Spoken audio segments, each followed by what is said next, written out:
you're there when your father passes, and he, but he, and you've had a very difficult relationship with the man. Even calling him Dad. I never did. Yeah.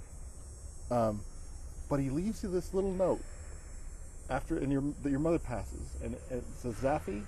It's your Yeah. It's a T-S, Safi. Zafi. Please look after my little country, Dad. I lost it at that point.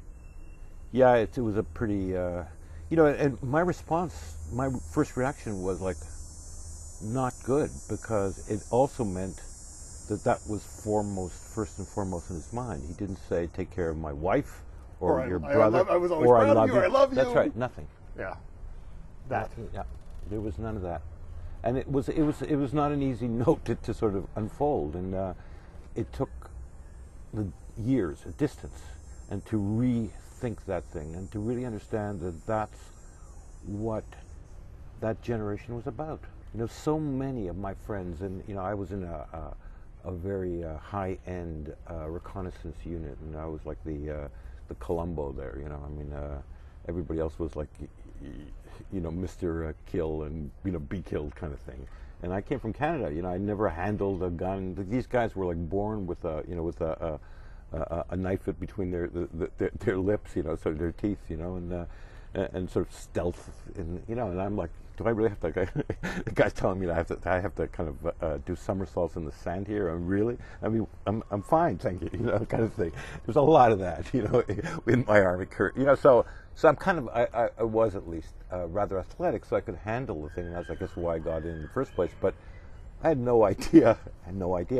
But a lot of friends who were with me in the Army had parents who were in the upper echelons of Israeli society.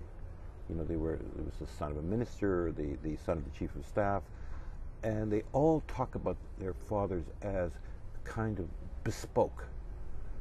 These people were not their own. They were kind of in the service of, and it made for very difficult relationships between fathers and especially firstborn sons across the board. So the experience isn't only mine.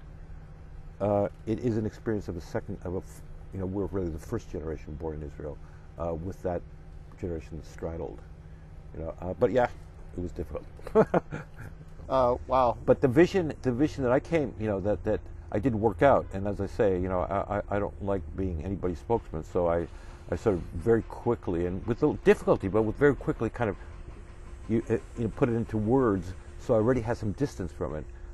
Included kind of three, if you will, pillars. There was a sense for me, the original Herzl vision, which was that this should be a secular cosmopolitan state, not a Jewish state, a state where Jews could live as human beings and forget that they were Jews, not the opposite. So that was one pillar. Another pillar was, at some point they came up with an idea of a new Middle East.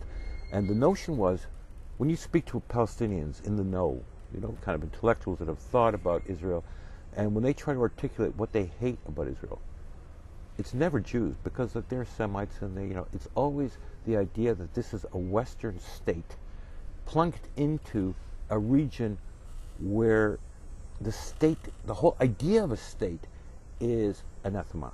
That's why it's kind of kooky that some Palestinians are pushing so hard to be a state of their own. What they probably need, and I've had a lot of conversations with Palestinians about this, is something much more akin to what Canada has, which is it's not quite a state. It's a commonwealth. It's a confederation, if you will. It's a loose configuration. There's some points in our history in Canada where the center is a little bit stronger. You get a Trudeau type. Then it gets completely weakened. Then the provinces. Then we can't somehow ever. It's like Richard Gwynne wrote it. It's like Canadians is like herding cats. You can put them all in a bag and sort of it's sort of, but the minute you let them out, each one is like scampering somewhere else. And Canada's like that. And that model, in fact, to me, is a much stronger model than the Americans have. You can see the after 200 years, the Union in the States has never held well. There's always been hundreds of thousands of people in the South, and they're still flying the goddamn Confederate flag. Yeah. And they're still waiting for Dixie, But the Middle East would be much better under a commonwealth than it would under a state. And so there was a point at which, when they talked about the new Middle East, it was really about fleshing out that idea of a commonwealth and starting to push it forward. That is also for me part of it. And the third is most difficult, and that's a notion Ben-Gurion called the Third Temple. But what he meant by the Third Temple was not a replica of the first two, but kind of a post-monotheistic faith, which, I mean, you know, this is when I go crazy. This is when I sound like some madman, you know. When I have this like idea that, you know, the Pope and the Chief Rabbi and the Muslim Mufti will get together in Jerusalem and sort of say, okay, listen, it was cool, you know.